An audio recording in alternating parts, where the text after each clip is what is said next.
Hello everyone, welcome to learner bee. I am Shivani Chauhan. इस video में हम लोग देखेंगे क्लास 8 हिस्ट्री की बुक का chapter 3 ruling the countryside. इसको हम वर्ड टू वर्ड अच्छे से देखेंगे क्योंकि वर्ड टू वर्ड पढ़ना बहुत ज़रूरी होता है ताकि हम लोग को अच्छे से पता लग जाए। तो सबसे पहले ये जो इमेज है इसमें देखिए रॉबर्ट क्लाइव है। रॉबर्ट क्लाइव के बारे में हम लोगों ने इससे पहले के चैप्टर्स में भी देखा था। रॉबर्ट क्लाइव जो है गवर्नर जनरल थे किसके? बंगाल के। Robert Clive accepting the Diwani of Bengal, Bihar and Orissa from the Mughal ruler in 1765। 1765 पे ये मुगल रूलर से क्या कर रहे हैं? दीवानी राइट्स ले रहे हैं। मतलब दीवानी राइट्स क्या थे? कर इकट्ठा करने का अधिकार। जो रेवेन्यू कलेक्शन का अधिकार था वो पहले मुगल्स के पास था। मुगल्स क्योंकि इनसे हार चुके थे, बहुत ज़्यादा कमज़ोर हो चुके थे, तो इन्होंने ईस्ट इंडिया कंपनी को मतलब अंग्रेज़ों को रेवेन्यू कलेक्ट करने का अधिकार दे दिया था, दीवानी राइट्स दे दिए थे। The company becomes the Diwan on 12 अगस्त 1795। 12 अगस्त 1795 को जो मुग़ल एम्परर थे उन्होंने ईस्ट इंडिया कंपनी को दीवान जो था ना बंगाल का वो अपॉइंट कर दिया था। एक्चुअल इवेंट जो थी वो रॉबर्ट क्लाइव के टेंट में हुई थी। तो देखिए जो एक्चुअल इवेंट थी वो तो रॉबर्ट क्लाइव के टेंट में हुई थी जिसमें बहुत ही कम इंग्लिशमैन थे और कुछ इंडियन विटनेस थे। ये पेंटिंग जो है हमें दिखाती है इस इवेंट के बारे में कि ये इवेंट कितना बड़ा ओकेजन रहा होगा कि जो नवाब है वो अब दीवानी राइट्स अपने सारे के सारे ईस्ट इंडिया कंपनी जो है उसके रिप्रेजेंटेटिव रॉबर्ट क्लाइव को दे रहा है। The grant of Deewani clearly was one such event in the British imagination. बहुत ही बड़ा मेमोरेबल इवेंट रहा होगा क्लाइव की लाइफ में भी, रॉबर्ट क्लाइव की लाइफ में भी, और ईस्ट इंडिया कंपनी के लिए, अंग्रेज़ों के आगे ग्रोथ के लिए भी बहुत ही ज़्यादा इंपॉर्टेंट टाइम था। दीवानी As Diwan, the company became the chief financial administrator of the territory under its control। जब वो दीवान बन गए तो सारा का सारा पैसे से रिलेटेड जो चीज़ें हैं बंगाल की इनके ही हाथ में आ गई, अंग्रेज़ों के हाथ में। और अब इनको now it had to think of administering the land and organising its revenue resources. अब उनके हाथ में जब पैसे इकट्ठा करने का अधिकार आ गया तो उन्होंने ये सोचा कि किस तरीके से अच्छी तरीके से ऑर्गेनाइज किया जाए और ये जो रिसोर्सेज हैं और ये जो रेवेन्यू है इसको अपने हाथों में लिया जाए। This had to be done in a way that could yield enough revenue to meet the growing expenses of the company।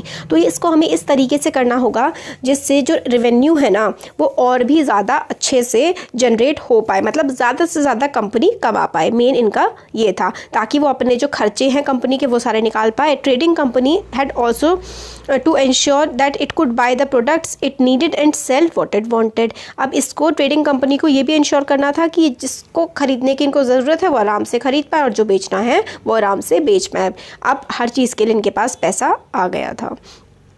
Over the years, company also learned that it had to move with some caution। इतने सालों में, क्योंकि ये लोग तो 1600s के time पे आ गए थे। दीवानी राइट इनको कब मिले? 1775 के टाइम पर, है ना। बस इनको इतने सालों में 150 से ज़्यादा साल इन्हें हमारे देश में हो चुके थे, तो इनको समझ में आ गया था कि हम लोगों को बहुत ही एहतियात बरत के बहुत ही अच्छे से अपने कदम को आगे बढ़ाना पड़ेगा। ये एलियन पावर थे, मतलब बाहर दूसरे देश के थे, इनको पेसिफाई करना पड़ेगा। Those who in the past has rule the country side. Pacify मतलब उनको अपने कंट्रोल में लेना पड़ेगा, उनको शांत करना पड़ेगा। जो पहले मतलब इस देश के, हमारे देश के लोग ही पहले हमारे देश पर राज कर रहे थे, अब ये अंग्रेज़ बाहर से आए थे, तो इन्होंने समझ गए थे इस बात को कि हमें लोगों को कंट्रोल करने के लिए पहले इनके राजाओं को कंट्रोल करना पड़ेगा और हम वैसी अथॉरिटी और प्रेस्टीज, इज्जत और हर चीज़ अपने पास भी हम कमा पाएँ, रख पाएँ। Those who had held local power had to be controlled but they could not be entirely eliminated. अब इनको समझ में आ गया कि जो लोग लोकल पावर कंट्रोल कर रहे हैं ना, जिनके हाथ में लोकल पावर है, उनको हमें अपने अंडर में लेना होगा, मगर उन्हें हटाना नहीं होगा, क्योंकि उनको हटा देंगे तो जो लोग हैं वो समझेंगे कि भाई ये गोरी चमड़ी के लोग, मतलब कि ये अलग से दिखने वाले बाहर से आए हुए लोग ये हम पे क्यों राज कर रहे हैं, ये हमसे क्यों चीज़ें ले रहे हैं। तो इसलिए अंग्रेज़ों ने लोकल लेवल पे जो लोग थे ना, जो हेड हुआ करते थे, उनको अपने अंडर में ले लिया कि भाई तुम रेवेन्यू इकट्ठा करके हमें प्रोवाइड करोगे। बट ये किस तरीके से किया गया, इस चैप्टर में हम लोग देखेंगे कि कंपनी किस तरीके से कॉलोनाइज़ किया। कॉलोनाइज़ मतलब गुलाम बनाया कंट्री साइड को, गाँव को किस तरीके से गुलाम बनाया गया। जो रेवेन्यू रिसोर्सेज हैं, जो इनके कर इकट्ठा करने के तरीके जिससे ये पैसा कमा सके, वो चीज़ें कैसे अरेंज करी गई। Redefine the rights of people, लोगों के राइट्स को रीडिफाइन किया गया कि अच्छा ये तुम्हारे हक हैं, पहले थे हमें नहीं मतलब है उससे, अब क्या है और अब आने वाले टाइम में क्या होंगे हमारे अंडर में, ये सब कुछ डिफाइन किया गया दोबारा से। And produce the crops it wanted, और कौन कौन सी फसलें उगवाना चाहती थी जो कंपनी यहाँ पर ईस्ट इंडिया कंपनी, अंग्रेज़ जो फसल उगवाना चाहते थे वो फसल भी उगवा पाए। इस चैप्टर में हम देखेंगे कि वो नील की खेती करवाना चाहते थे, और हमारे देश के लोग तो अपने दाल चावल और ये सब उगाना चाहते थे, है ना। देखते हैं अब आगे आता है revenue for the country, country नहीं, revenue for the company East India Company, अंग्रेज। तो कंपनी जो है वो अब दीवान बन चुकी थी, बट इसको खुद फिर भी देखना था primary as a trader. Starting में ये दीवान बन गई, पैसे इकट्ठे कर रही थी, बट ये रूलर नहीं बनना चाहते थे, राजा नहीं बनना चाहते थे। तभी सोचते थे कि हम लोग पैसा इकट्ठा करते रहे, अपना व्यापार करते रहे। इस तरीके से चीज़ें चलती रहीं। It wanted a large revenue income but was unwilling to set up a regular system of assessment and collection. ये चाहते थे इनको खूब सारा पैसा मिल जाए, मगर वो पैसा जो इनको मिल रहा है ना, ये विलिंग है कि एक सिस्टम बना ले कि किस तरीके से पैसा इकट्ठा किया जाएगा। इस सिस्टम बनाने के खिलाफ थे, क्योंकि नहीं लगा था हम पैसा कमाते रहे, किसी भी तरह अपना व्यापार करते रहे। तो एफर्ट लगाए गए कि किससे ज़्यादा से ज़्यादा रेवेन्यू इकट्ठा करा जा सके। और फाइन कॉटन, मतलब हम कितना ज़्यादा पैसा ले लें ताकि हम लोग उन पैसों से बहुत ही खूब अच्छी फाइन कॉटन खरीद लें। सिल्क जो है सब कुछ सस्ते सस्ते में खरीद लें, जितना सस्ता हो सकता है उतने सस्ते में हम खरीद लें। तो ये लोग क्या चाहते थे, कर के रूप में ज़्यादा से ज़्यादा पैसा इकट्ठा करें और जितना हो सके पैसा इकट्ठा करके सस्ते से सस्ता सामान खरीद लें। तो 5 साल के अंदर अंदर वैल्यू जो थी ना गुड्स की bought by company in Bengal doubled. Before 1865, the company had purchased goods in India, importing goods and silver from Britain. अब पहले जब 1865 से पहले ये जो सामान खरीदते थे ना, उस सामान को खरीदने के लिए इन लोगों को ब्रिटेन से सोना चांदी, मतलब हमारे देश के लोगों को सोना चांदी देते थे, फिर सामान खरीदते थे। बट अब क्या होने लगा था, अब ये रेवेन्यू इतना कमा लेते थे, लोगों से कर ही इतना इकट्ठा कर लेते थे कि उसी पैसे को दे करके ये सामान खरीद लेते थे, और इनका ही सब कुछ हक चलता था। तो सस्ते से सस्ता सामान खरीदने की कोशिश करते थे, जिससे हमारे जो इंडिया के लोग थे उन लोगों को लॉस भी होता था। Now the revenue collected in Bengal could finance the purchase of good for export, है ना। सून ये क्लियर हो गया कि बंगाल की जो इकोनॉमी है ना वो काफ़ी ज़्यादा डीप क्राइसिस में जाने वाली, क्योंकि ये लोग क्या कर रहे थे, ज़्यादा से ज़्यादा कर इकट्ठा करने की कोशिश कर रहे थे। अब किसानों के पास कुछ बचेगा ही नहीं, तो वो खेती में दोबारा इन्वेस्ट कैसे करेंगे। आर्टिसंस जो है ना वो गाँव छोड़ के जाने लगे, मतलब जो कारीगर थे गाँव छोड़ के जाने लगे, क्योंकि उनको बहुत ही ज़्यादा सस्ते में कंपनी को ज़बरदस्ती, मतलब उनसे कहा जाता था कि सस्ते से सस्ते में तो हमें जो है अपना सामान बेच दो, और इससे आर्टिसंस को बहुत ज़्यादा लॉस हो रहा था, तो वो गाँव छोड़ के जाने लगे। पीजेंट्स जो है इतना ज़्यादा उनसे टैक्स वसूला जा रहा था, कर लिया जा रहा था कि वो भी मतलब पे नहीं कर पा रहे थे। आर्टिसनल प्रोडक्शन, मतलब हमारे देश के जो आर्टिस्ट थे ना उनकी, क्योंकि इतना सस्ता सामान उन्हें बेचना पड़ रहा था अंग्रेजों को कि उन्हें कोई फ़ायदा नहीं होता था, इनफैक्ट नुकसान हो रहा था। तो आर्टिसनल प्रोडक्शन डिक्लाइन हो गई। एग्रीकल्चर कल्टिवेशन भी एकदम से कोलैप्स में आ गई, क्योंकि इतना ज़्यादा वो पैसा उन्हें देना पड़ रहा था कि अगली फसल के लिए उनके पास पैसा बचता ही नहीं था। कोलैप्स का मतलब होता है एकदम टूट जाना, ख़त्म हो जाना। देन 1770 के टाइम पे काफ़ी टेरेबल फेमाइन आई। फेमाइन होती है भुखमरी, क्योंकि जिसमें लगभग 10 मिलियन का मतलब आप समझ रहे हैं, 1 करोड़ लोग मर गए, जो कि 3 करोड़ पॉपुलेशन थी उस समय बंगाल की, उसमें से 1 करोड़ लोग मर गए। सोच रहे हैं आप लोग 1770 के टाइम पे, हमारे देश में उससे पहले कभी ऐसी भुखमरी नहीं आई थी। अंग्रेज़ों ने आने के मतलब इनके कुछ टाइम बाद ही इन्होंने क्या हालत कर दी थी बंगाल की, 1 करोड़ लोग मर गए थे उस भुखमरी की वजह से। मुर्शिदाबाद जो कि बंगाल में पड़ता है, उसका ये हमारे पास एक पिक्चर है कि हाट है, कितने सारे लोग व्यापारी वगैरह व्यापार कर रहे हैं, है ना, उसके बारे में हमें दिखाया गया है। अब आगे आता है नीड टू इम्प्रूव एग्रीकल्चर। हम लोगों को अब क्या है, इन लोगों को पता लग गया अंग्रेज़ों को कि इतना ज़्यादा कर वसूल कर रहे हैं और कुछ उगा नहीं पा रहे हैं किसान, अब इनका भी कैसे नुकसान ही हो जाएगा। तो जो चार्ल्स कॉर्नवालिस थे, इसने सोचा इसके बारे में, कोई अच्छा इंसान तो था नहीं, ये भी सब ऐसे ही थे। तो चार्ल्स कॉर्नवालिस जो है, चार्ल्स कॉर्नवालिस वो the governor general of India when the permanent settlement was introduce, and it is very important कि परमानेंट सेटलमेंट क्या होता है। यूपीएससी में बहुत बार पूछा जा चुका है, मतलब हर एग्जाम्स में इसके पूछे जाने की प्रोबेबिलिटी काफ़ी ज़्यादा होती है कि परमानेंट सेटलमेंट क्या होता है, कौन लेकर के आया है। तो आपको बिल्कुल याद रखना है कि तो जो कॉर्नवालिस है ना, ये परमानेंट सेटलमेंट लेके आया। अब आपको याद करने का एक तरीका मैं बताती हूँ। कॉर्न क्या होता है, मक्का, मक्का को इंग्लिश में कॉर्न कहते हैं ना। तो कॉर्न, मक्का किससे रिलेटेड है, खेती से रिलेटेड है ना। और परमानेंट सेटलमेंट किससे रिलेटेड है, ये भी खेती से ही रिलेटेड है। अब हम देखेंगे कि परमानेंट सेटलमेंट क्या होता है। This is very very important, permanent settlement, ठीक है। तो देखिए, need to improve agriculture, agriculture को इम्प्रूव करने की ज़रूरत है। अगर इकोनॉमी जो है वो रूइंस में है, रूइंस मतलब है बिल्कुल बर्बादी में है, तो कंपनी को ये रेवेन्यू कैसे मिलेगा, कंपनी कैसे कमाएगी? तो कंपनी के ऑफिशियल को लगा कि भाई लैंड में ना इन्वेस्टमेंट करनी पड़ेगी ताकि एग्रीकल्चर को इम्प्रूव किया जा सके। बट ये होगा कैसे? तो after 2 decades of debate, 2 decades मतलब 20 साल की क्वेश्चन आंसरिंग डिबेट के बाद, विवाद के बाद, कंपनी ने इंट्रोड्यूस किया परमानेंट सेटलमेंट इन 1789। तो 1793 में, ठीक है, 1789 और 3 में इन्होंने परमानेंट सेटलमेंट का मतलब स्टार्ट किया। By the terms of settlement, इसमें क्या होता था? अब ये बिल्कुल ध्यान से सुनिएगा, अच्छे से करना है इसको, इंपॉर्टेंट है बहुत ये परमानेंट सेटलमेंट।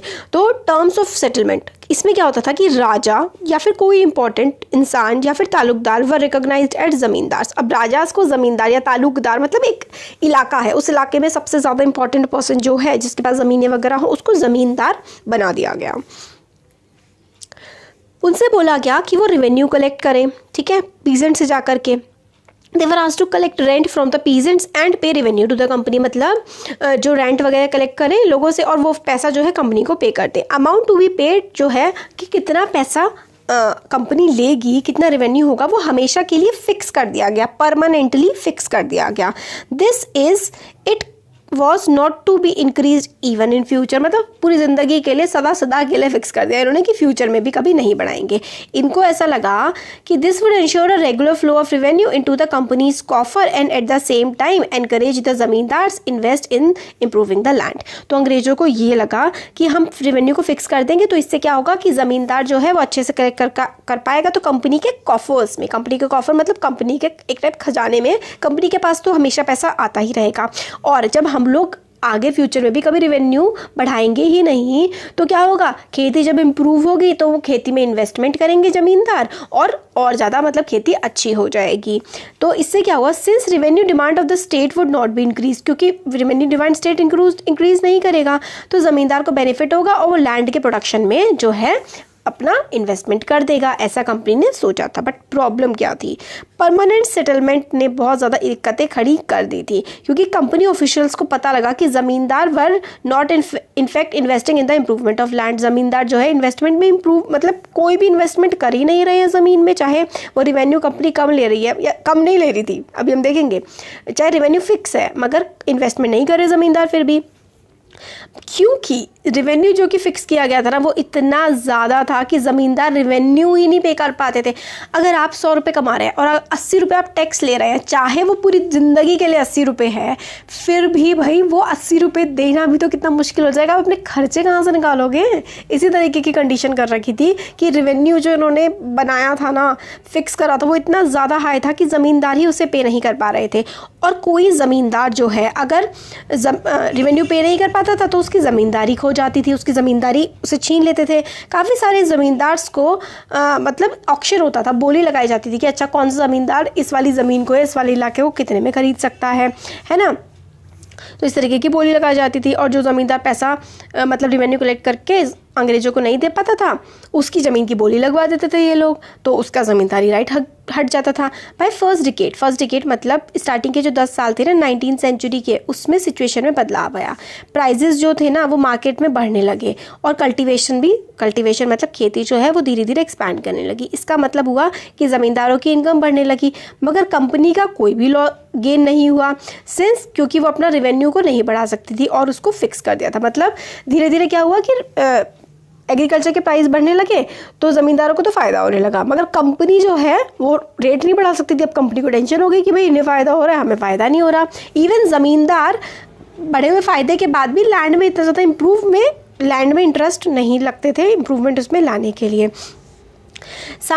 कुछ जो ज़मींदार थे उनका लैंड उससे छूट गया था अर्ली ईयर्स में ही, इसलिए जो अदर्स थे ना वो सोचते थे कि पता नहीं अंग्रेज हमसे कभी ज़मींदारी राइट्स ले लेंगे, इसलिए स्टार्टिंग में जितना ज़्यादा से ज़्यादा खसोट सकते हो लोगों को उतना उनसे ज़्यादा से ज़्यादा पैसा निकलवा लो, ठीक है। Earning without the trouble of risk and investment. अब इन्वेस्टमेंट करेंगे तो हमारा पैसा जाएगा, हमसे ज़मींदारी ले ली तो हमें क्या फ़ायदा होगा, तो वो इन्वेस्टमेंट करते ही नहीं थे लैंड में। As long as zamindar could give out land to tenant and get rent they were not interested in improving the land. और जितना मतलब जब तक उन्हें आराम से पैसा मिल रहा है, अकर ही तो इकट्ठा करने का काम होता था, ज़मींदारों को कोई काम ही नहीं होता था, इन्हें सिर्फ करा इकट्ठा करते थे और अपने ऐश करते थे। तो इसलिए उन्हें कोई इंटरेस्ट ही नहीं था कि वो लैंड या एग्रीकल्चर में कुछ इन्वेस्ट करेंगे। तो इस वजह से परमानेंट सेटलमेंट से कंपनी को और ज़मींदारों को थोड़ा बहुत फ़ायदा हुआ, बट और किसी को फ़ायदा नहीं हुआ। तो ये अच्छी नहीं रही ये वाली टेक्निक। तो on the other hand villages में जो कल्टीवेटर थे वो एक्सट्रीमली ऑप्रेसिव मानते थे, उनके साथ बहुत ही ज़्यादा अत्याचार हो रहा था। रेंट जो था ना, जो पैसे देने होते थे ज़मींदार को, बहुत ही ज़्यादा हाई होते थे। और उनका मतलब ज़मीन का तुम पैसा पे कर रहे हो मगर वो ज़मीन भी तुम्हारी नहीं है, वो ज़मीन तुम्हारी अपनी नहीं है। तुम देख रहे हो कि इस ज़मीन पे से तुम कर भी दे रहे हो, और अगर एक बार तुमने कुछ टाइम तक कर नहीं दिया तो इस ज़मीन से तुम्हें हटा देंगे। जो ज़मीन, जो घर तुम्हारा सदियों से है, मतलब तुम्हारी जनरेशन से जनरेशन में जो ज़मीन तुम्हारी चली आ रही है, वो तुम रेवेन्यू नहीं पे करोगे तो वो तुमसे छीन ली जाएगी। तो बहुत ही ज़्यादा टॉर्चरिंग था ये किसानों के लिए भी। टू पे द रेंट दे हैड, उनको रेंट पे करने के लिए लोन लेना पड़ता था मनी लेंडर से, और जब वो लोन नहीं चुका पाते थे तो उनके लैंड से उनको क्या कर दिया जाता था, बेदखल कर दिया जाता था, उनको निकाल दिया जाता था। अब ये सिस्टम तो भाई चला नहीं, तो एक नया सिस्टम बनाने की कोशिश गई। तो अर्ली 19th सेंचुरी में मैनी ऑफ द कंपनी जो ऑफिशियल्स थे उन्होंने कन्विंस हो गए थे कि जो रेवेन्यू है ना वो had to be changed again. ये सिस्टम ऑफ रेवेन्यू जो है ना परमानेंट वाला, जो कॉर्नवालिस लेकर के आया था, जो 1700, आप बताएंगे कमेंट सेक्शन में कि कौन से ईयर में था, ठीक है। तो ये लाया गया था, बट काम तो इससे चल नहीं रहा था, तो कुछ ना कुछ तो बदलाव किए जाने हमें पड़ेंगे। हाउ कुड रेवेन्यू भी fix permanently at a time, revenue कैसे हम लोग परमानेंटली फिक्स कर सकते हैं। कंपनी को ज़्यादा पैसा चाहिए क्योंकि उसको एडमिनिस्ट्रेशन करना है, ट्रेड करना है, कंपनी को पैसा चाहिए तो कंपनी रेवेन्यू भी ज़्यादा लेगी, चाहे लोग भूखे मरे चाहे कुछ हो, हमें तो पैसा ज़्यादा चाहिए, कंपनी तो ऐसी ही थी। तो ये वाला जो परमानेंट सेटलमेंट सिस्टम था ये बंगाल वाले रीजन में चलाया, बट सक्सेसफुल इतना नहीं रहा। तो north western provinces of Bengal, north मतलब ये वाला बंगाल है, बंगाल के जो नॉर्थ वेस्ट में थी यानी कि यूपी, ठीक है। इसमें एक और इंग्लिशमैन थे, हॉल्ट मैकेंजी, ये भी इंपॉर्टेंट है अब आपके लिए। परमानेंट सेटलमेंट हो गया आपका, कॉर्नवालिस ने स्टार्ट किया है। अब ये नेक्स्ट आता है उत्तर प्रदेश वाले रीजन में, जो मैकेंजी था ना, हॉल्ट मैकेंजी, तो इसने एक नया सिस्टम डिवाइस किया जिसको 1822 में जो है इम्प्लीमेंट किया गया। 1822 में एक नया सिस्टम आया जो कि हॉल्ट मैकेंजी लाया, ठीक है। उसको लगा कि विलेज जो है ना, जो गांव है, वो काफ़ी इंपॉर्टेंट सोशल इंस्टीट्यूशन है इंडियन सोसाइटी में, और इसको प्रिजर्व करके रखना पड़ेगा। मतलब गांव जो है उसकी काफ़ी ज़्यादा इंपॉर्टेंस है लोगों की ज़िंदगी में। उसकी डायरेक्शन के अंदर जो कलेक्टर्स थे ना, वो गाँव से गाँव जाते थे। हॉल्ट मैकेंजी ने कहा कि जो कलेक्टर्स हैं, मतलब रेवेन्यू कलेक्ट करने वाले लोग हैं, वो अलग अलग गांव जाएंगे, लैंड को इंस्पेक्ट करेंगे, मतलब ज़मीन देखेंगे कि ज़मीन कैसी है और फील्ड कितने बड़े बड़े हैं, और रिकॉर्ड करेंगे कस्टम और ट्रेडिशंस जो थे, मतलब किस तरीके से जो अलग अलग ग्रुप काम करते हैं। फिर रेवेन्यू एस्टिमेट किया जाएगा प्लॉट का within a village and was added up to calculate the revenue that each village को ना मंडल कहा गया, विलेज हैड टू पे। तो मतलब पूरे विलेज को ना अलग अलग पार्ट्स में जैसे इन्होंने डिवाइड कर दिया कि किसके पास कितना लैंड है और कितने लैंड से कितना रेवेन्यू आ सकता है, वो भी इन्होंने कैलकुलेट कर लिया। फिर उस सारे रेवेन्यू को इन्होंने पूरे के पूरे गांव के रेवेन्यू को इन्होंने ऐड कर दिया। ऐड करने के बाद फिर वो टोटल रेवेन्यू निकला। और ये जो गांव होता था ना, इसको महल कहा जाता था, ठीक है, गांव को महल कहा जाता था। डिमांड वॉज रिवाइज पीरियोडिकली, अब डिमांड फिक्स नहीं होगी, रेवेन्यू बढ़ता रहेगा टाइम के साथ साथ, परमानेंटली फिक्स नहीं होगी। अब चार्ज जो था ना कलेक्ट करने का रेवेन्यू को, वो paying at to company was given to village headman. तो गांव का जो सबसे इंपॉर्टेंट पर्सन था ना, उसके पास चार्ज था कि वो रेवेन्यू कलेक्ट करेगा और कंपनी को देगा, ज़मींदार ये नहीं करेगा। तो ये जो सिस्टम था ना, जिसमें ज़मींदार रेवेन्यू नहीं कलेक्ट करेगा, विलेज का जो हेड है वो रेवेन्यू कलेक्ट करेगा, विलेज हेडमैन, इसी सिस्टम को महलवारी सिस्टम कहा गया। अब ये इंपॉर्टेंट है, देखिए महल में भी एम आता है और मैकेंजी में भी क्या आता है, एम आता है। तो लॉर्ड मैकेंजी ने, ये देखिए हॉल्ट मैकेंजी जो था, इसने स्टार्ट किया था ये सिस्टम 1822 में, और इस सिस्टम का क्या नाम था, इस सिस्टम का नाम था महलवारी सिस्टम। इससे पहले वाला जो परमानेंट सेटलमेंट सिस्टम था उसको हम लोग ज़मींदारी सिस्टम भी कह सकते हैं। क्यों? क्योंकि ज़मींदार लेके आता था रेवेन्यू कलेक्ट करके। और वो किसने स्टार्ट किया था, लॉर्ड कॉर्नवालिस ने स्टार्ट किया था। ये हॉल्ट मैकेंजी ने स्टार्ट किया है महलवारी सिस्टम उत्तर प्रदेश वाले रीजन में। एक और सिस्टम आता है, वो किया था मुनरो ने, ठीक है। तो जो ब्रिटिश टेरिटरी थी साउथ में, अब ये वाला जो मुनरो वाला सिस्टम था ना, ये हमारे देश के सदर्न पार्ट में, सदर्न इंडिया में लगाया गया। अब ब्रिटिश टेरिटरी जो कि साउथ में थी, was a similar move away from the idea of permanent settlement. Permanent settlement इनको भी नहीं पसंद आया, तो इन्होंने एक नया सिस्टम डिवाइस किया जिसको रियोतवारी सिस्टम कहा जाता है। तो रियोतवारी किसने करा था? रियोतवारी हमारा मुनरो सिस्टम था। It was tried on a small scale, बड़े स्केल पे मुनरो ने किया, बट स्मॉल स्केल पे कैप्टन अलेक्जेंडर रीड, तो जो रीड था ना उसने स्मॉल स्केल पे इस मुनरो सिस्टम को इम्प्लीमेंट करा था, है ना। in some of the areas that were taken over by the company after the wars with the Tipu Sultan, तो टीपू सुल्तान के साथ जो लड़ाई हुई थी उसके बाद थोड़े बहुत एरिया पे इसने अलेक्जेंडर रीड ने इस वाले सिस्टम को चलाया था। फिर सब्सिक्वेंटली जो थॉमस मुनरो था इसने पूरे के पूरे साउथ इंडिया पर ये जो रियोतवारी सिस्टम है इसको अप्लाई कर दिया था। अब रीड और मुनरो को ये लगा कि साउथ इंडिया में कोई ज़मींदार तो है नहीं, कोई विलेज हेडमैन है जो ज़मींदार है और उससे सारा का सारा रेवेन्यू कलेक्ट करवा लो, ऐसा तो था नहीं। तो ये देखिए जो मुनरो था और ये रीड था, इसको लगा कि ज़मींदार तो है नहीं, तो यहाँ पर जो कल्टीवेटर्स होते थे ना, जो किसान होते थे वो रियोत से, तो इन्होंने सोचा कि रियोत से ही डायरेक्ट हम लोग टैक्स कलेक्ट करेंगे। Who tilde the land for generation, जो सदियों से जनरेशन्स थे, कई अपनी पीढ़ियों से जो लैंड को टिल्ड करके आ रहे हैं, जो जुताई करते आ रहे हैं अपने लैंड पे, उनको रियोत कहा जाता था। उनके फील्ड को केयरफुली इन्होंने इंस्पेक्ट किया, मेजर किया और रिवेन्यू असेसमेंट किया गया कि भाई इससे इतना रिवेन्यू आ सकता है। मुनरो ने ये सोचा था कि British should act as paternal father, मतलब फादर इमेज होगी protecting ryots under the charge, उन रियोट्स को ये लोग बचाएंगे और सही अपना काम चलाएंगे। बट क्या ही चलना था, इतनी ज़्यादा डिमांड ये करते थे रेवेन्यू की। तो विद इन फ्यू ईयर्स, कुछ सालों में ही नया सिस्टम जो था ना, जो कि इम्पोज किया गया था, वो समझ में आ गया कि ये सही नहीं है, कि ज़्यादा से ज़्यादा ये लोग इनकम कमाना चाहते थे। अंग्रेज़ थे, बहुत ज़्यादा लैंड रेवेन्यू लोग लिया करते थे, इतना ज़्यादा हाई डिमांड थी कि पीजेंट्स पे नहीं कर पाए और जो रियोत है ना वो अपने गाँव वाँव छोड़ करके भागने लगे। तो गाँव के गाँव खाली हो गए थे इस रियोतवारी सिस्टम की वजह से। ऑप्टिमिस्टिक ऑफिशियल्स जो थे, जो बहुत ज़्यादा पॉजिटिव ऑफिशियल थे, वो सोचते थे कि एक नया सिस्टम जो है ट्रांसफॉर्म कर देगा पीजेंट्स को रिच फार्मर्स, बट ये हो नहीं पाया, क्योंकि कैसे ट्रांसफॉर्म कर देगा रिच फार्मर्स में यार, तुम इतना ज़्यादा रेवेन्यू तो उनसे सारा ले ही ले रहे हो। अब नेक्स्ट आता है क्रॉप्स फॉर यूरोप। तो यूरोप के लिए कुछ क्रॉप्स हैं, उसके बारे में भी थोड़ा देख लेते हैं, या फिर नेक्स्ट वीडियो में देखिए, क्योंकि क्रॉप्स फॉर यूरोप ये बिल्कुल एक अलग टॉपिक है। इससे पहले हमने इस वीडियो में हम लोगों ने 3 सिस्टम में परमानेंट सेटलमेंट के बारे में देखा, फिर हम लोगों ने महलवारी के बारे में देखा और फिर हम लोगों ने रियोतवारी के बारे में देखा। परमानेंट कॉर्नवालिस ने स्टार्ट किया था, महलवारी मैकेंजे ने स्टार्ट किया था और रियोतवारी किसने किया था? मुनरो और रीड ने, मुनरो एंड रीड। ठीक है, तो ये चीज़ें याद रखनी हमें बहुत ज़रूरी है। ये साउथ इंडिया में हुआ था, ये यूपी वाले रीजन में हुआ था और ये बंगाल वाले रीजन में स्टार्ट किया गया था। अब आगे के वीडियोस में हम लोग देखेंगे कि किस तरीके से जो क्रॉप्स वगैरह हैं उनको यूज़ किया गया, कौन कौन सी क्रॉप उगाई गई।